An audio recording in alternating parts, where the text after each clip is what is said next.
Welcome back to Pen to Pod. On this episode, I talked with Lana Vargas, an amazing romance author who you've probably seen on TikTok. At least that's how I found her. She's published 2 books so far, Summer in Phoenix and The Darkness That Follows Us. Both of these books follow the same group of characters, but different romances in each book. So it's kind of like she's creating her own little romance universe. Lana Vargas has self-published both of these books, and she's already working on her 3rd, which is amazing. We talk so much about her evolution as a writer, how she's gone about self-publishing, what that was like. The conversation was just so delightful and such a breath of fresh air, and I always love talking to a fellow Swiftie. I've since read now both of Lana Vargas's books since interviewing her, and these books, we talk a little bit about this in the episode, but these characters are so well written. So if you're looking for good romance with great characters and you want to kind of dive deeper into character development, whether that's in romance or elsewhere, I highly recommend picking up Lana's books. Okay, enough chatting. Let's dive into the episode. You said that where you're from is usually hot, and I do like to open with this question because I just feel like where we're from impacts who we are in a lot of ways. Maybe it's because I live right now back in my hometown, 2 blocks from my parents, so I ruminate on this a lot, but I would love to know where you are at and where you're from, and how do you think it impacts your writing? So I actually moved back to my hometown too, I think 5 years ago. So yeah, I'm from a central part of California, an hour from LA. So, well, people from California know my town is known as the place in the middle of nowhere. It's where people stop for gas on the way to LA. So I definitely agree though, where you're from impacts your writing. And I feel like in the beginning of my writing journey, it was really hard to write about these amazing places like Phoenix, Los Angeles, places like that, I've never been to Phoenix. I've been to Los Angeles, but I couldn't really write about Phoenix from experience because obviously I've never been there. So I had to do intense Google searches or go on YouTube and find out where all the locals hang out or what exactly the city looks like so I can describe it in the books. But I think being from such a small, in the middle of nowhere town made me want to write about these places even more, kind of to live vicariously through the characters, I guess. So I don't know, I guess not that I'm grateful for being from a small town, I guess, because sometimes it has its moments where it's there's nothing to do, but it kind of made me venture into wanting to write about more places that I've never been to, but hopefully I get to visit places that I write about soon. Were you on Google Maps doing the drop a person and walking through the towns? I would do a good way to do that. I've never thought about that actually. You just gave me an idea. I would do I would go on YouTube. You know how the tourists do the walkthrough? I would literally just do that. Yes. And it'd be I was a tourist just walking through and see all the locals and all the buildings and be okay, where do they go? Okay, this is here. And then I'd write it down. And most of the places in my books are fictional just because I didn't want to take places in real Phoenix and offend people from that place, be that's not how it is there, So, but as far as the environment, I guess, in the cities that I write about, I wanted to get that right. So that's where kind of the research came from. Because, I don't think I've said this out loud, actually. My 3rd book is going to be loosely based on where I'm from.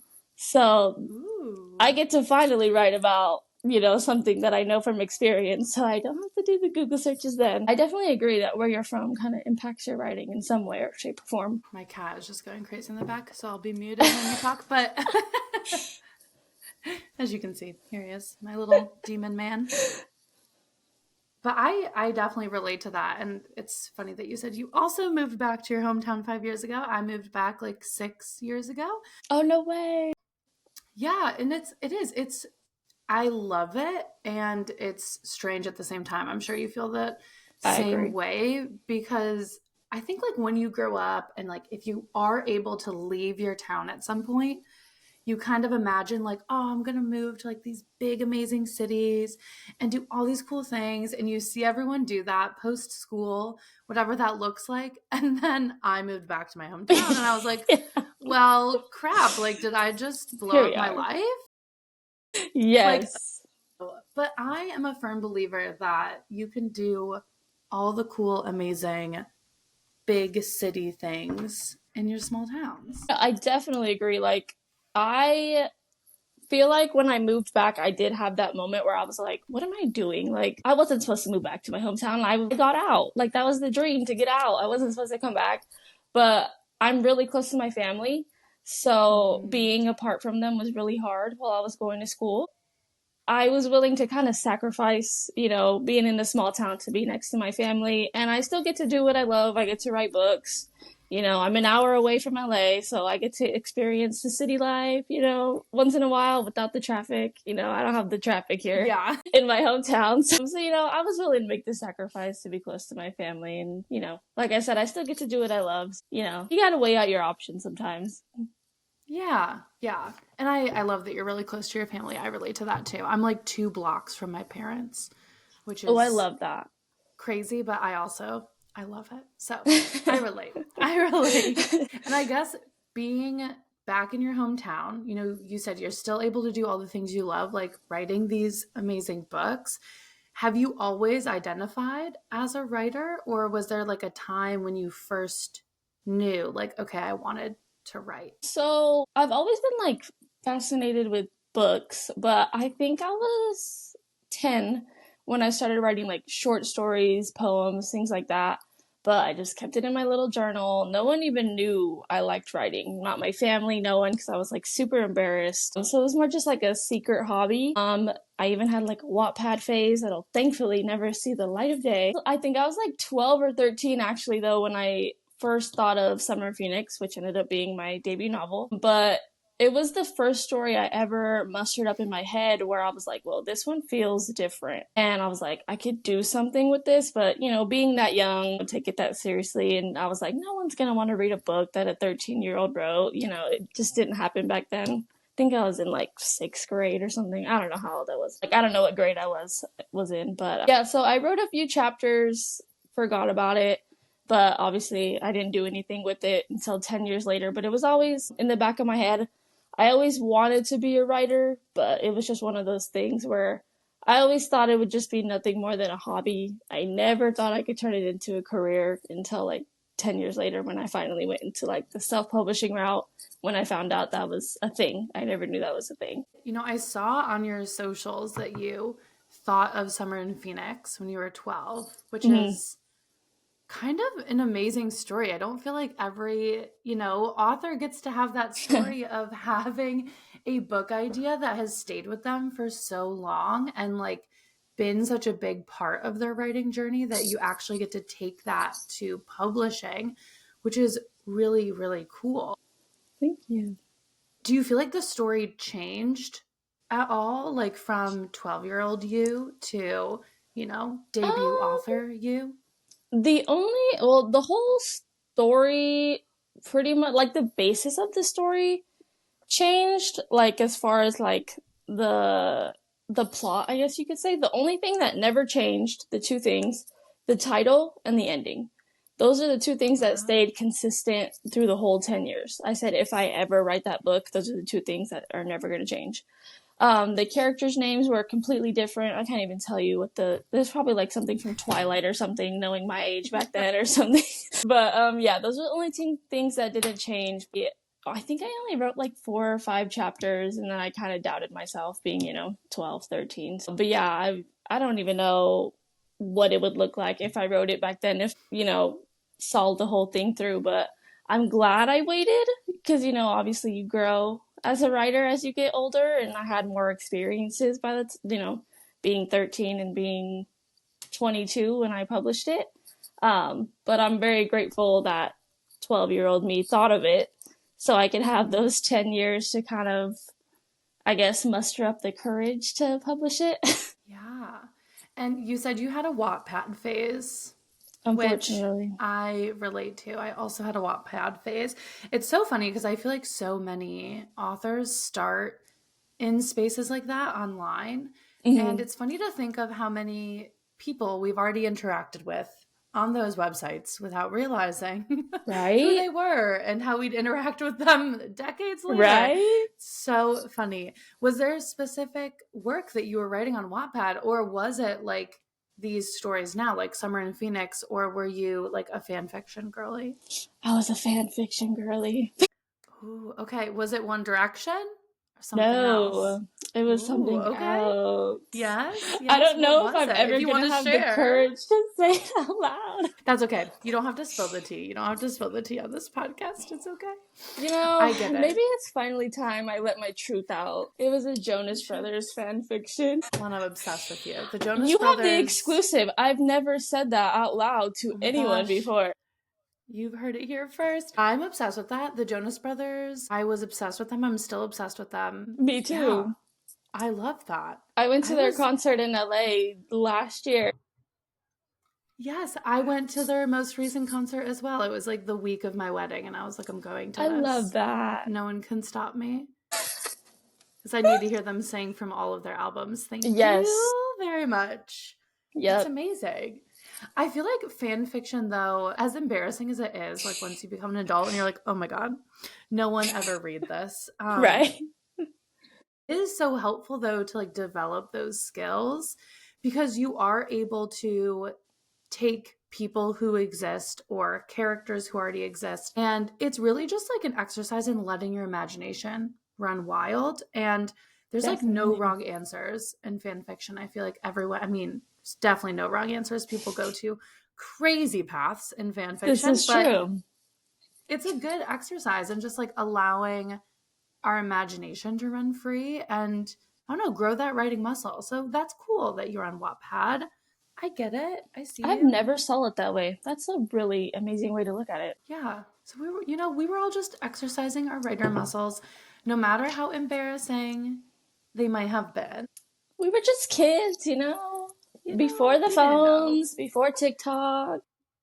Yeah, we didn't know that like all this stuff was going to stay on the internet and haunt us forever. Like Exactly. we had no idea. Exactly. We didn't know our digital footprint was going to follow us.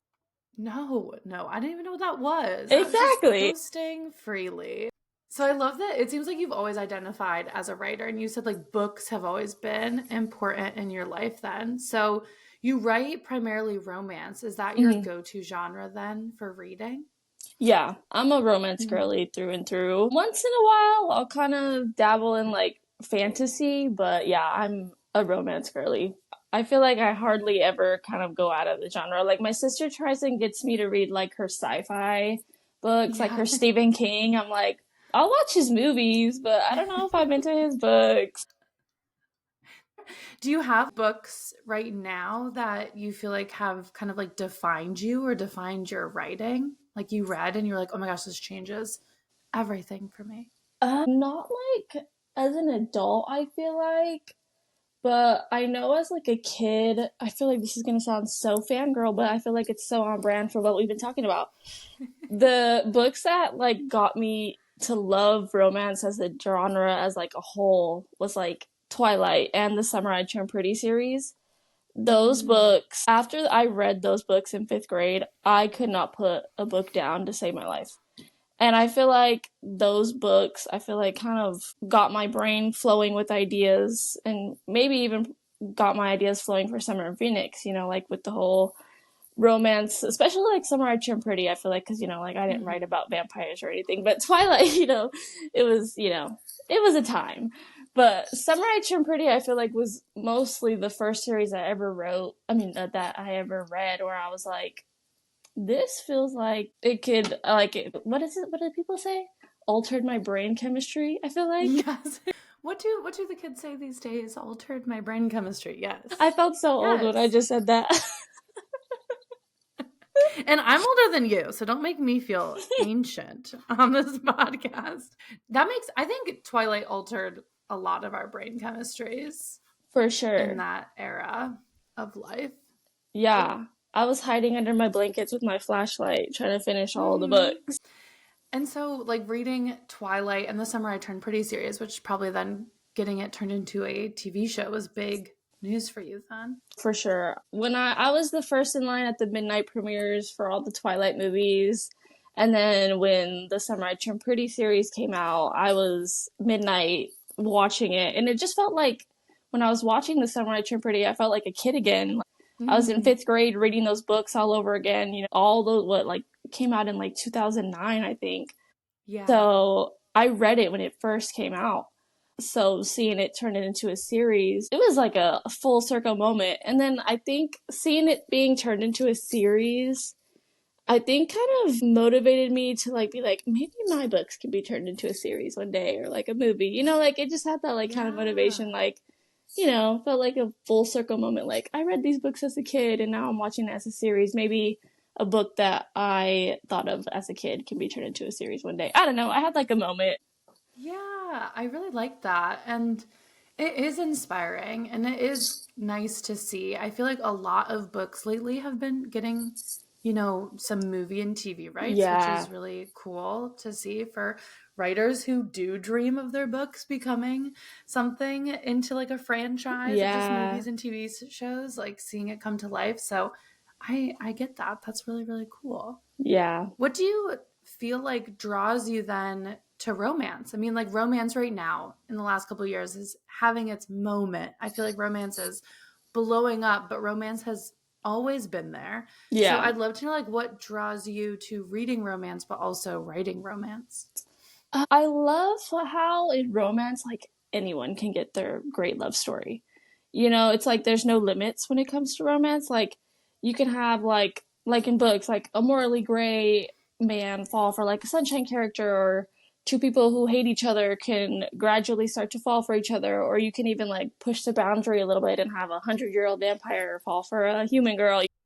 Mm-hmm. There's no limits, and the idea of anyone can have their happily ever after has always been like really intriguing to me, as cliche as that sounds. But you know, I'm a romance writer, what can I say? But yeah, since I was a little kid, I don't know, I guess I've just been in love with the idea of love, I guess. You know, I don't know, that sounds so cheesy, but I guess that's like the only way I can put it.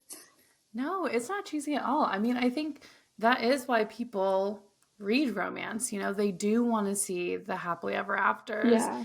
and they want to see all the messy and like Yes. bad that comes with it. But ultimately, like, we all want that happy ending at the Yeah. end. So I love that response. That's really great. And with Summer in Phoenix, so you're reading Twilight, you're reading The Summer I Turned Pretty, you are writing on Wattpad, and then you get the idea for Summer in Phoenix. I guess for people who don't know, do you want to pitch like what The Summer in Phoenix is about, and then talk about how you got the idea for the story? Yeah, so Summer Phoenix is about two ex best friends that are stuck in the same house for the summer after 5 years of no contact. I am a fangirl of plot twists, so there's a plot twist in there. I won't spoil it for anyone. But yeah, so she's the grumpy girl, he's the sunshine boy who's been secretly in love with her. There's a reason why they didn't talk for those 5 years, and she's like, she really hates him, but he sees this summer as like a time to like kind of reconcile with her, where she's like, no, like kind of F you. The whole book is like him trying to kind of get back on her good side, but you know, she's 19, so she's very guarded. Mm-hmm. She's been hurt by the people that she's loved. So she has a reason why she acts the way that she acts, and throughout the book you kind of see why she feels why she does, and I feel like that's why I love her so much. I resonate with Emery. I feel like out of all the characters I've ever written, Emery is the one that I will Mm-hmm. always resonate with her. Not just because she's the first character I ever wrote, just because of the way that she processes her emotions and everything that she's been through. I can relate to her. I guess in a way, like I kind of processed my emotions through her, I guess, while I was writing Mm-hmm. her in a way. Yeah. How did you get the idea for this story? Was it from like personal experience in the beginning, or do you feel like you kind of infused that as you wrote it later on then? So I knew, like I said, I knew what the ending looked like, but I knew like kind of like the basis of the plot, I guess you can say. I knew I wanted them to be kind of this childhood best friends. And she actually started off as the Sunshine character. But as I was writing her and as I was writing the plot, I was like, this doesn't feel right. So I made her the grumpy character and I made her hate him just to kind of make the plot a little bit more thicker, I guess I can say. It kind of made the plot a little bit better because it added the drama. So I feel like with the first one, I did have a really detailed outline, but the first book, it really just flowed. Like it just kind of had a mind of its own, and the plot just kind of happened as I wrote it. And yeah, and I ended up loving it, but it ended up being kind of way different than I imagined it at 12 or 13 for sure. Mm-hmm. And then, so you said, the plot kind of had a mind of its own. So it sounds like you were more of like a pantser, as they call it, like a discovery writer for this process then. Do you just kind of sit down, didn't know what was going to happen, you just wrote? For the Summer in Phoenix, I was. Now I'm a planner through and through. I will not start a book without an outline, a Pinterest board, and a playlist. I need a plan. Like learning from Summer in Phoenix, it was very chaotic. I don't know how many drafts I did, and it was very frustrating. But it being my first book, I didn't know what I was doing. So now going into it, my writing process looks a lot differently. I go into it with a plan. Yeah, so how would you describe that writing process? I feel like a lot of people who don't know where to start, like on my channel, they ask me, like, how should I outline? And I always feel like I don't know, all these questions are so personal to who you are as a writer. Yeah. You have to like figure that out on your own. So, how do you go about setting up your outline? Like, do you use Romance the Beat? Do you use like a structure, or you kind of do something else? So I kind of think of like my book as like a play, I guess you can say. I kind of separate my book into acts. Like act 1, it'll be like the intro and everything that'll happen in the intro. And then act 2, it'll be like where all the filler happens and the drama or whatever you can say. And then act 3 will be the resolution and everything that happens there. And then I'll take it a step further and outline it chapter by chapter, just like a loose outline, not to a T, just one thing I want to happen in each chapter, and I'll just kind of let the rest flow around that one thing that I want to happen in that chapter. So, yeah, I kind of just outline it that way, and then obviously I outline, with the characters and their personality traits and all of that. Just so I kind of have an idea in my head of how I'm going to write them. Sometimes the characters have a mind of their own, though, while I'm writing it. Yeah. You get it. Yes. Do you feel like your outline changes as you write, or do you feel like you more or less stick to it? I feel like with my second book, it was very like to a T. The outline didn't change at all. With this third book, I finished my first draft. I don't even recognize the first outline I did. I had to redo it, which I'm grateful for because, it shows that, it grew from the very first time I drafted it up to now, which is all we can ask for as a writer is, you grow. But it's also like, gotta start over. But I think because I feel like I could just be like driving or doing dishes or listening to a song and I could think of an idea and I'll be like, I want to put that in my book. And then I'll have to change everything around that one idea I just had. So I think that's the only way that my entire outline usually changes. And I feel like with this third book, I keep constantly coming up with new ideas. I love romance because I forget who and where this quote was from. And if I can figure it out, I will try to put it in the notes for this episode. But I remember, I think it was listening to a podcast. Someone talked about how romance is one of the hardest genres to write. And I completely agree. I can't do it. I'm not a good romance author. And I feel like it is like one of the hardest to write because as a reader, we're going in and we know what's going to happen. I'm like, okay, X and Y, they're going to get together most likely. That's probably 90% of the time what's going to happen. So I feel like romance writers have such a hard task of making the reader interested and invested in the character throughout the whole book, even when we know it's going to happen. Yeah. And I feel like the best way to do that is by making these like dynamic full of life characters. I feel like romance is really just pushed through by the characters. And you said something about Emery, which I liked, how something happened to her and it explains, why she acts the way she acts. And, there's a lot that goes into character creation, I'm sure, with romance, but do you feel like you have a process for that? Or how do you make your characters so well-rounded in romance? That's a really good question. So I feel like I try and make every single one of my characters, not even in just one book, in all of my books, different from each other. So as I write more books, it gets a little bit more difficult. But I like my characters to be complex, meaning that they don't always make the right decisions. My characters range from ages 19 to, as of right now, like 25. So they're still figuring themselves out. They're still gonna make dumb decisions. And I think where, as far as like developing them comes from, I think just from like, sometimes I even put my personal experiences into them because it's things that I've learned from, but I'm like, the things that I've learned from, I'm going to make them learn from because, if I've learned from them, I'm pretty sure someone else in the world has learned from them. So maybe someone will see themselves in this character and see themselves in the story.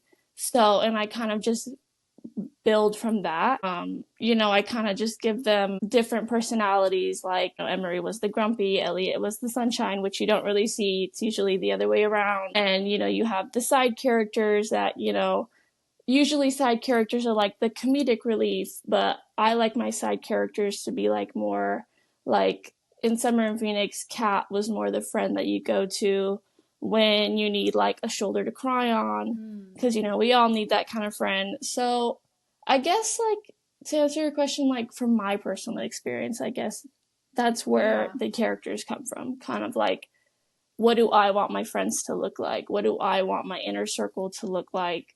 And yeah, because I feel like anyone can relate to those kinds of people. And I want my readers to take away from my books, like, I want them to see themselves in the characters, just to kind of like, not see themselves in the story, I guess I can say, but like kind of relate to some aspects of the story. Just because some of my themes in my books, like real life situations. So, if one person walks away from it, healed from a certain situation because they read my book, then I feel like I did something right. Yeah. No, that's really beautiful. And I glad you brought up themes because I love themes. Maybe it's because I was a creative writing major, but I feel like themes and what the reader takes away from the story is obviously why readers read. We like go into it to Yeah, learn something or escape or just feel something in general sometimes. definitely. And do you come up with your themes before you start writing? Like, okay, that, Emery is this type of character and she's going to go through this. So I already kind of know that. Or do you feel like they subconsciously kind of come out as you write? With my first two, I knew what they were going to look like. I knew, like with Summer and Phoenix, I like to think it was more like a coming of age, lessons on first love kind of theme. Whereas The Darkness That Follows Us, it was more, letting someone in, letting them see the ugly, letting them see the darkness of your past, letting them love you through that.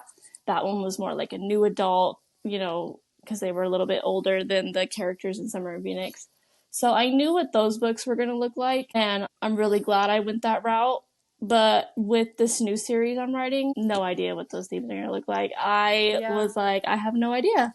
But I'm also grateful that I don't, because I feel like they're just going to flow more naturally as I write. It's not going to be like so forced, I guess you could say. So yeah, I guess I'm kind of both. Sometimes I plan it, sometimes I don't. Yeah. No, I went to a literary conference recently and I like asking that question because one of the authors said that she has no idea what her themes are until she reads her books like post publishing.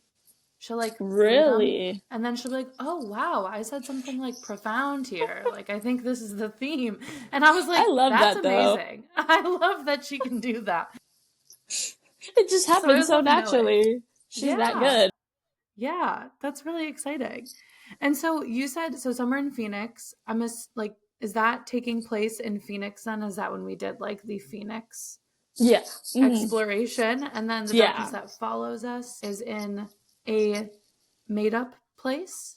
It's in Phoenix as well. Phoenix as well. It Cool. takes place what, like a month after Summer in Phoenix, and it has the same characters, just different main characters, different love story. Summer in Phoenix follows Emery and Elliot, where Darkness That Follows Us follows Kat and Andrew, which is Emery's best friend and Elliot's brother.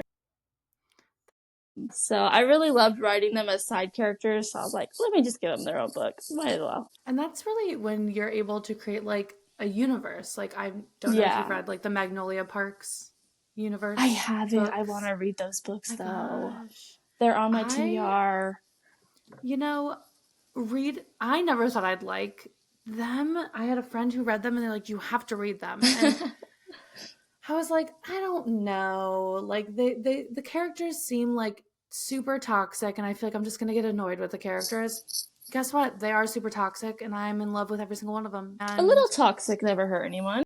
it never hurt anyone, you know? And the universe is so fun. And so that author does that as well. She, writes for Magnolia and then writes a side character, Daisy, like kind of back and forth, two love stories going side by side. I love that. And I think it's cool when authors are able to kind of like dive into their world a little bit more because I feel like we see that more with like fantasy or Hmm. sci-fi, like speculative fiction. And I think it's so cool when we can do that in romance and contemporary books. And I feel like it takes a sense of world building to do that. Yes. And I'd love to know your thoughts or your approach on world building for a contemporary romance because I feel like there's still some like lore you have to, work in there for all these groups. It's a little difficult because I feel like world building is a lot easier for like fantasy authors because there's so much material out there for fantasy authors for world building, which more power to them. I could never write a fantasy book. I salute them, but yeah, I feel like Pinterest is my best friend for world building, especially because I'm a visual person. I need, Pinterest boards for not just characters, but the book as a whole, just to kind of get like the aesthetic or like the vibe that I'm going for overall. And I feel like building boards for each character also makes me muster up like their personality kind of. I'll just look on Pinterest and kind of scroll and see like, oh, that kind of feels like the vibe I'm going for this character, and I'll kind of look at it and be like, okay, like what does their personality feel like in this picture, and kind of write down the traits that I feel like I get from that vibe and kind of build from that. So I guess like Pinterest is like how I do most of my world building and kind of looking at that and kind of what else is in my brain. I guess the rest just kind of flows naturally as I'm writing, kind of. And Mm-hmm. then, like I said earlier, kind of just like going on YouTube and looking up like the environments of places I'm Yeah. writing and seeing like where locals go. And thankfully, the places that I'm writing about are real places, so I don't have to do too much as far as like making up a place and, you know, making up all of these, you know, fake places where people go. So it's different in that aspect. But yeah, as far as like characters and the book as a whole, Pinterest for sure. I love Pinterest. Pinterest is a writer's best friend. I agree. I'm so Most visual definitely. and I have to have a Pinterest board for everything that I Yep, write. So I definitely. get that from a world building standpoint. With Summer in Phoenix, so you've had this story for a long time and then you decide to publish. I guess, could you talk about like when you realized this was an avenue for you and what made you decide to self publish? Yeah, it was actually never supposed to see the light of day. It was just, I just wrote it just to write it, just to like prove to like 12, 13-year old me that I could do it. I just finished it and I was just supposed to leave it in my computer, leave it there. And I, I come in, Sorry, word vomit. I came across someone on Instagram that I completely forgot about who was in the hybrid publishing industry. So, on a whim, I just messaged her and I'm like, hey, I have this manuscript. I don't want to publish it. I just want to know your thoughts. Like, what could be better? What could I improve on? Still had no intention of it ever getting out of anyone's hands except hers. So, I gave it to her. I think it was like 2 weeks later, I was at my day job. No, it was like 2 weeks later. No, yeah, it was like 1 in the morning actually. And she texted me. She's like, I'm texting you at 1 in the morning because I haven't been able to put your book down and this is gold. And I think you're doing a disservice if you don't publish it. And I was like, what? Like, it was the first time that I ever had a moment of like, could I do this? Like, actually, like, I still didn't know like self publishing was like an option. Like, I thought it was like traditional or nothing. Like, that was like my mindset. And I didn't have the confidence to traditionally publish at all. Like, I didn't know the industry, I didn't know anything about it. So, yeah, so after she sent me that message, I was still a little nervous, but I felt a little bit more confident. Someone in the industry said it was good. So I did a little research on self publishing and I went that route and I published it a year later.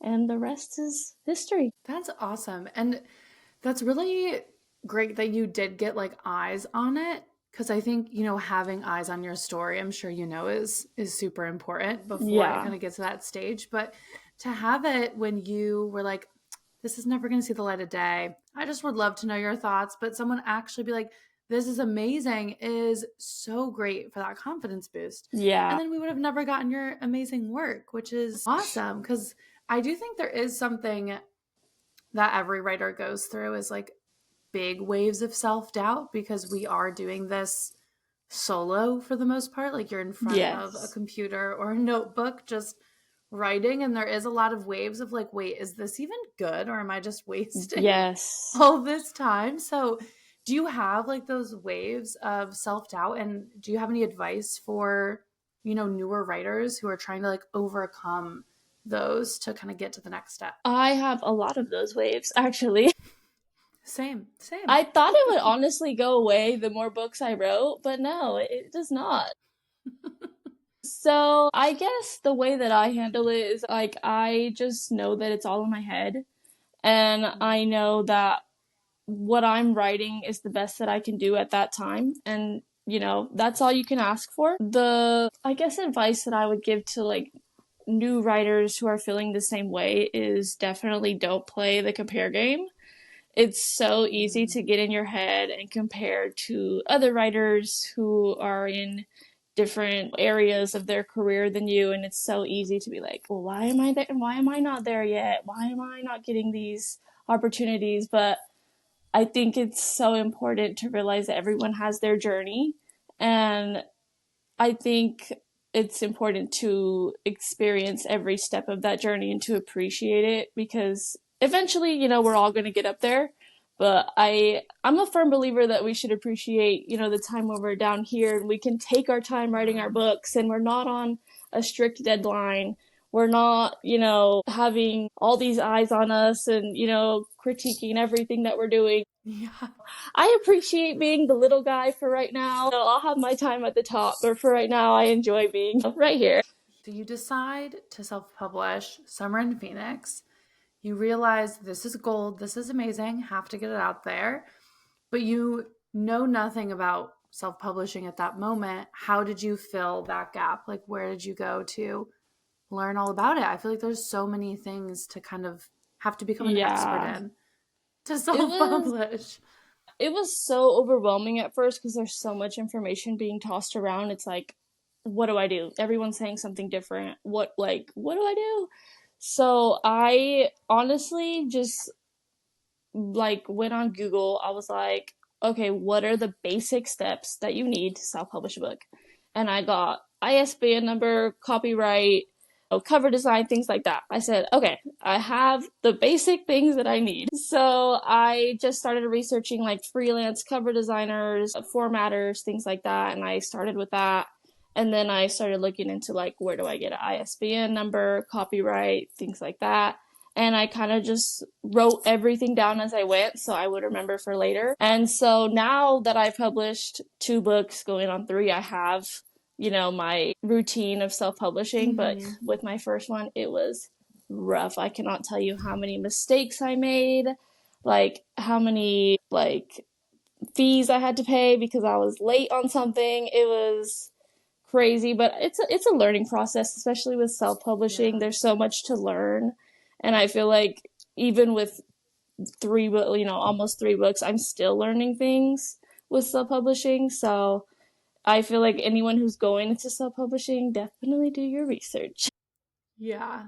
Yeah. It is a trial and error, I think, especially for the first one. But that is great that, like, you just said you're about to be on book 3 publishing wise. And so you have like your process down, and, every book is going to get easier from here on Yeah, out. definitely. So you publish Summer in Phoenix. When did you start writing The Darkness That Follows Us? Was it like pretty soon after, or was there like a gap between Summer in Phoenix and the next book? So right after I finished Summer in Phoenix, I started writing Darkness.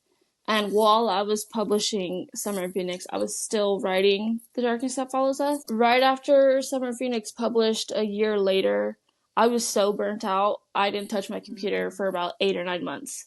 So The Darkness That Follows Us, I had a publishing date that I had in mind. I had to push it back a year because I was so burnt out. That's why I tell everyone, I'm like, take breaks.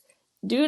not push yourself to that limit because you will regret it. So yeah, I didn't touch it for like 8 or 9 months. So there was a little gap towards the middle of writing it. But yeah, I was publishing and writing it at the same time. Yeah. And so you said for this sophomore book, you wrote an outline that you more or less stuck to. So that was something that you did differently. Was there anything else that you feel like you did differently writing The Darkness That Follows Us from Summer in Phoenix? Or is there things that maybe stayed the same? My writing style changed pretty drastically from the first one Mm. and the second one.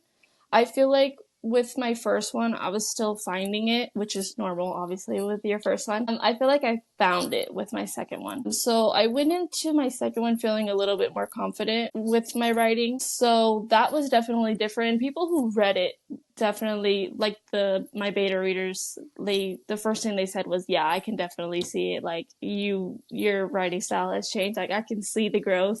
And that's all you can ask for as a writer is your readers see Yeah. the growth. So I was super happy that they said that. Something that stayed the same was I feel like with my writing style in particular, I let my inner monologue do the shining. Not that dialogue isn't important, but I feel like since my characters are so complex, so is their feelings. And I feel like you Mm. can't say what like you're really feeling all in dialogue. Yeah. So my inner monologue is where I do the talking, like where people really get to know like me as a writer.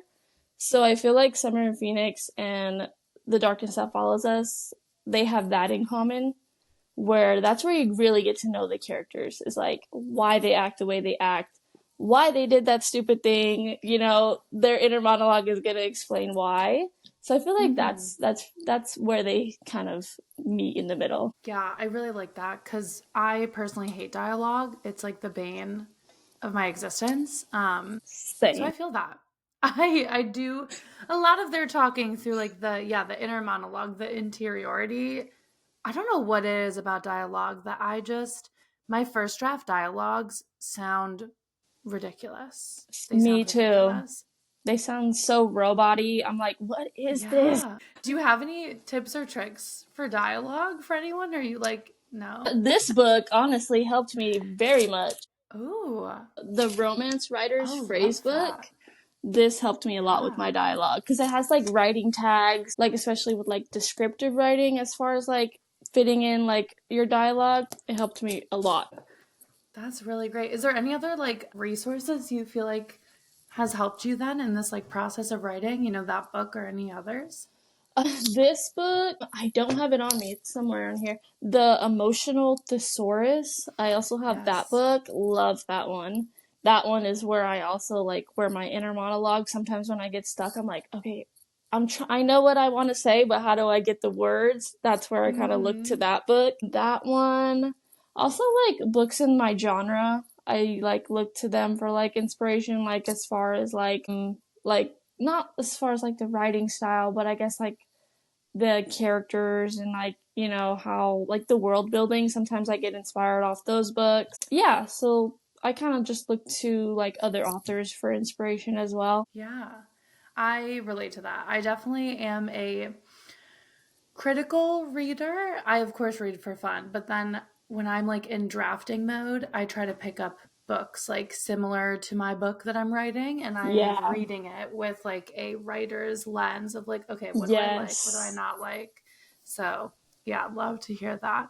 And I have heard so many things about the emotional thesaurus, but I haven't bought it yet. So you have influenced me, and It's I will a be good getting that. investment.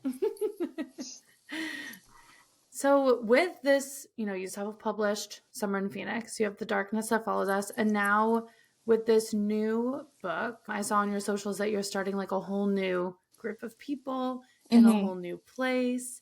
How has that been? Like, has it been weird to kind of leave like the original universe behind and, go to all new characters? Yes. It was weirdly emotional leaving those characters behind. I didn't think I would like be so emotionally invested in fictional characters like that.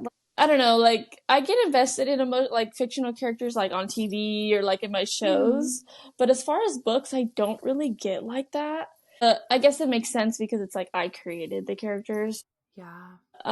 Yeah, it was weird. Feel like it's also really exciting though, doing something completely different, making up these new characters, a completely new setting. Sometimes I still do think about my old characters. I'm like, is there a way that I can kind of sneak them in here? Like bring them. Maybe they could visit or something. I don't know. Yeah. I was just about to ask if you were going to have any Easter eggs from your first two I'm a books in like Swiftie, the of third. course. Love it. Love it. That's exactly what I thought of. I was like, she's got to be putting some Easter eggs in there. We were raised by Taylor Swift. Yes, yes. And do you feel like I don't know, is there like any new lesson that you've learned writing this? Now you're on like your third book, and I feel like that's already such a great accomplishment in and of itself. Obviously, some people rarely Thank get you. to the first, but the third is huge. So, is there anything you learned differently writing this one?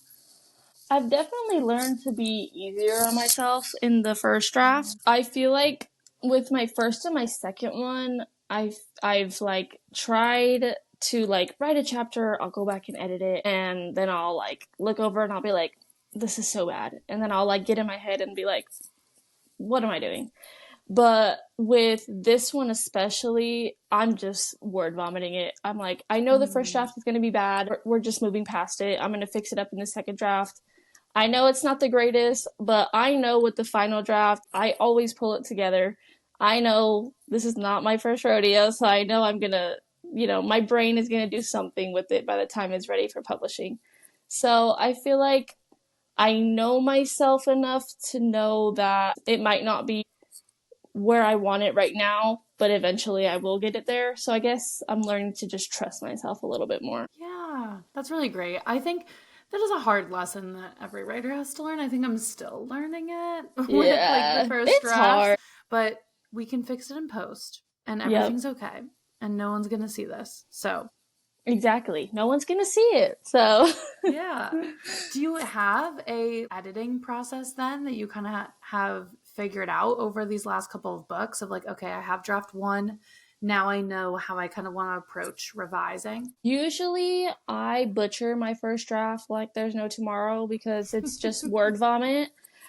Usually my first draft is more just like dialogue, just so I can get that out of the way. Like you said, you hate Yeah. dialogue. I hate dialogue too, so I just get that out of the way. And the second draft is where the inner monologue comes because I can finally like the first draft is where I know what these characters are going through. I know what the plot looks like. Okay, so now the second draft is how are these characters feeling about what they're going through?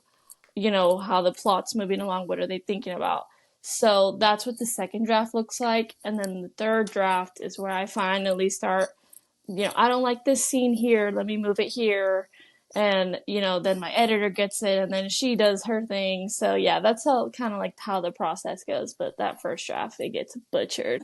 Yeah. And you're not the first one who's told me they do a like dialogue first draft. And I think that's really inspiring because I am scared of dialogue. So maybe I'll have to take that little tip for the next time I'm drafting because that Yeah. sounds, And yeah, I just to think get out of I the also way. tell people like you don't have to go in order. Sometimes I don't want to write a certain chapter and I'm excited to write, the epilogue. So I'll write the epilogue that day or I'll start from the back and work my way to the middle. It's like there's no rules. So, Yeah, that's true. I think that's a good reminder too, of just like there really isn't any rules. Like everyone kind of wants to follow, like, what is the best way yeah. to do X, but there really isn't any rules. As long as we finish the book and we write a Exactly. story, that's all we have to do.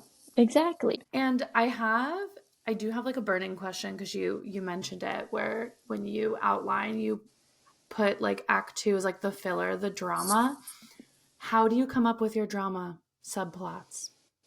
I Ugh. must know. It's like my favorite part of books. And I'm always like, this is so good. This is so juicy. Like, how are you thinking of these dramatic subplots? See, the drama and like the plot twists are actually the first things that I draft like in my Ooh. outline.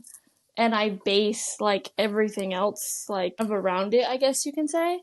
So I don't even know. Like I guess I'm just dramatic, I guess, so it helps. And also like I guess like reading so many romance books in my life, I just know what I like to like read.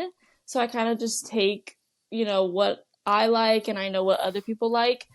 I There's a third act breakup in my second book. I hate third act breakups, but I it needed to be done.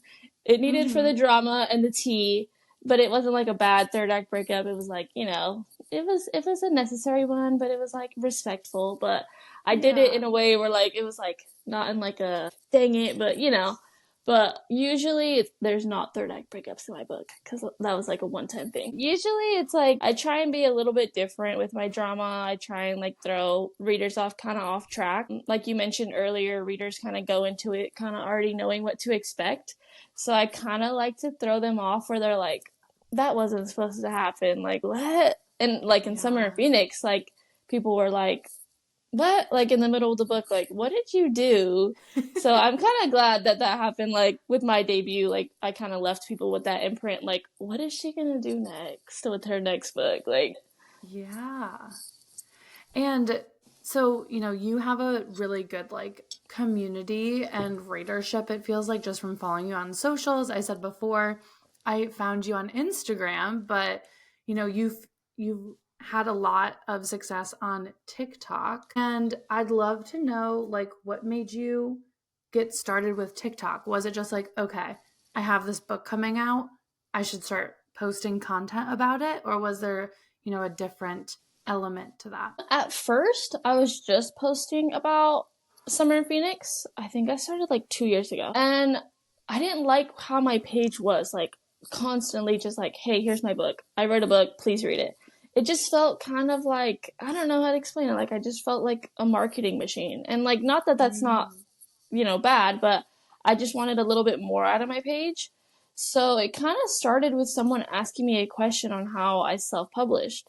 So I answered their question, and then it came more questions and more questions, and then it unintentionally turned into an entire series of me helping self publish authors. So that turned into one community. And then I started showing like my struggles and my high points and my low points of like my entire journey, because we all have our highs and lows. And then that started another community of people. So, and then me being a Latina author, which is kind of like a minority of like the self-publishing industry, that started like another community of followers. So it's kind of like a mix of everyone on my TikTok, which I'm glad. It just kind of happened that way, which I'm super grateful. Like I wake up every day and I'm like, you guys still like me? Like you guys want to see what I post? Do you have any advice for someone who wants to take the self publishing route? They want to get on TikTok, but they're like, I have no idea how to do this. I recently talked about this on my TikTok because a lot of people ask that question. I feel like I really started to see like my numbers and my engagement grow when I started to like trickle in other content other than just like, hey, please read my book. Because I feel like readers want to see us as real people and not just authors, I guess, if that makes sense. Like when I started sharing like my author journey or like even like day in my life, like when I show like me writing or like getting ready for a podcast, like things like that, like just like behind the scenes things, like they want to see that human side of us and not just, our career side of us. I feel like that's when I really started to see like the engagement go up. So I guess just like my advice would just like kind of just like be yourself and show your personality a little bit more. I promise you, a lot of people want to see it. And I was really scared to show like my personality on camera. Like I was really real body at first when I got in front of Yeah. the camera. I was like, "Hey guys, like hey." But then as I got more comfortable in front of the camera now, I just talk naturally. And now I have my community and, I engage with people in the comments. But it takes a little bit of playing with content to kind of find your groove. But the sooner you start, the better. And it's definitely pays off the more you post. But I think like quality over quantity is for sure the move. And with this self publishing journey, so you're able to, talk to aspiring authors on TikTok and help them through that. Like, what has been the most joyous moment for you? You said, you like to kind of show the ups and downs. Can you talk about some of the ups that you've had in self publishing? I would say probably when The Darkness That Follows Us won like an award from this festival, like this book festival. I thought it was a scam at first when I got the email. I was like, are you talking about me? Like, is this the right person? And it was just one of those moments where I was like, my book got in front of judges and they voted for it. Like, I don't know, it just had like you said earlier, like we're constantly just doubting ourselves and in this constant like bubble of like, are we doing the right thing? Is this even good? So to just have that moment where it was like people outside of my readers and like my friends and family thought my book was worthy to get an award, it was just like a moment I had with myself, like, okay, maybe I'm on the right path. Like, I just had that moment. No, I saw that. That's really exciting. Like you said, it's another boost and a reminder that like you are on the right path. You're good at this. People are loving your work. And it's nice to have those reminders every now and then Yeah. Thank on the you. journey. And what do you feel like have been your down moments or some hard moments, hard realities of A self-publishing? lot. Yeah. One that comes to mind every time someone asks this question, though, is when I had to pull Summer in Phoenix for edits like 3 months after I first published it. It was Mm. it was humbling, but a lesson for sure. Back when I still read reviews, I don't ever go on Goodreads to read reviews anymore. But back then, when I did, it was like I loved the book, but it had some spelling errors. And me being the perfectionist that I am, I was like, I can't have a book with spelling errors in the world. I can't. So I pulled the book from shelves and I had it re-edited, and 3 months later I put it back on websites. But it was just the whole like explaining why I had to pull it off shelves. Like people were asking like, why can't I find your book? And then I had to explain it. It's for to fix some spelling errors, guys. Yeah. I don't know. It was so humbling, but then I had to also give myself some grace. It was my first book, it was self published. I didn't have money for an editor at the time, so I was doing it all on Mm-hmm. my own. Now thankfully I have an amazing editor who helps me on that end, but that back then I didn't have her. So, I'll never forget that lesson, but yeah, it was definitely a low point for me. Yeah. And I mean, that's hard. Like we write all the time and I can't spell anything. So Me I neither. feel you. I feel you. Grammarly is my best friend. I'm like, spell check. Yes. Yes. I literally have a degree in English and my grammar is awful. Awful. So I feel you. I would not be anywhere We're without only someone who human, would like look over the grammar. So I get right? that. And I saw that you also just re-released Summer in Phoenix. Is this like because it's like a new re-release, right? With like a new cover and Yeah. all of that. How was that for you? Like, what made you decide to re-release it? Like a year after Summer of Phoenix was published, I was looking through it and I was just reading it and I was nitpicking everything I would do differently if I wrote it even a year later, which again, you grow as a writer, you find your writing style and all that. So I was like, should I republish it? And then I was like, no, like at that time I hadn't really heard of anyone who republishes like their debut novel. Now I've heard of a lot of people who do it. But yeah, so I was kind of going back and forth, like, should I do it? Like, no. So I kind of wrote up like another outline of, what I would change if I were to republish it. And then one night I was just drawing stuff up and I somehow drew up the cover that it is now. And I was like, I'm just going to republish it. Like, it just happened on a whim. Like, I just started doodling and I just liked what I drew. And I knew I wanted that to be the new cover for Summer of Phoenix. So, I worked on like the new not every chapter had a change to it. It just had like some chapters just had like a rough new edit, but some chapters got a whole like change, like a butcher. And then I also added like bonus chapters, new chapters that I wish I added the first time around. And then I also added an alternate ending, which will make sense when you read the book, because I know it sounds kind of confusing. Like, what? An alternate ending? But yeah, and then also on top of like the new cover. So yeah, I'm really proud of it. Not that I wasn't proud of it the first time around, because it was my first book, but now I can say like, okay, this is my best foot that I can put right now. Well, and that's exciting too, like for the community that you've built, like people who have read Summer in Phoenix, they get to see you grow, like you said, as a writer. And that is cool that you were able to rewrite some parts of it in this newfound writing style that you have and add all those bonus chapters, which is always so fun, like, and an alternate ending. That's really, really cool. Yeah, I like the idea of people having like the original version and the new version too. Yeah. It's like kind of like this cool little inside thing, if I ever do a book signing one day and I see like an original copy, I'm going to be like, you're a real one. Yeah, that's really, really fun. Well, would you be able to tell everyone where they can find your books and follow you on socials? Yeah, both of my books are on Amazon and Barnes and Noble. I believe they're on Books A Million as well, and then on Kindle Unlimited. And both of my TikTok and Instagram are at author Lana Vargas. Perfect. Is there anything that we didn't get to talk about today that you want to talk about with your books or just talk to the people about in general? I feel like we covered so much. I loved this podcast. Not to be biased, but I feel like this is probably like my favorite podcast I've been on, because I feel like we went into depth with so many things. I love this. And I spilled like my deepest, darkest secret about my fan fiction phase. Lana, I am honored that you spilled your deepest, darkest secret on this podcast. Exclusive. You've heard it here first. So I'm honored. I think it's also hilarious and amazing. And I love that it was the Jonas Brothers, because I relate. I feel it. I guess the last question I have to ask then is, when do you think Taylor's going to give us Reputation? I'm hoping by the end of the Eras tour.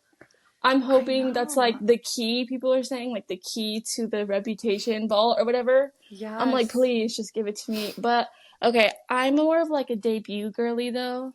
So like I want debut more than Reputation. I know I'm gonna get so much hate for that. No, that's fair. That's really fair. Like, do you feel like the debutation theory has any clout to it? Like, people are saying like she's gonna drop both at the same time. I hope she does, because I love both albums, but debut has my heart. Like, that was when I turned into a Swiftie. So it was like Teardrops on My Guitar. Like, it had my like 9-year-old self crying in the backseat of my dad's car. I don't know. Cold As You is still one of my favorite Taylor Swift songs ever. Oh my god, like that album just changed me, like changed the trajectory of my entire life. So yes. But yeah. So fun. I just had to ask. Yeah, it's a necessary question. It is necessary. Well, thank you so much for chatting. Thank you so much for having me. Yeah, this was really, really fun. I'm excited to, I can't wait to see the journey of book 3 and all these new characters you're going to give us. But thank you for chatting, and I hope to talk to you soon. Yeah, thank you. Have a good day. Thanks so much for listening to this episode of the podcast with Lana Vargas. If you were watching on YouTube or Spotify with video, you may have noticed that the clips of us kind of cut out towards the end. I have no idea what happened. I spent hours trying to figure out where our footage went, but I'm just glad that our audio stayed. So, sorry about that. Don't know what happened there, but thank you for listening or watching wherever you listen and watch, and wherever that may be. Please go ahead and like, subscribe, leave a review, and share with a writing friend. All of these things help more writers like you find our podcast. If you find it helpful, I hope others will as well. Thanks so much for supporting this podcast. We still have 2 more episodes until the end of season 1, and then we will be back during Q1 of next year for season 2. Can't wait. Hope to talk to you soon. Bye, writers.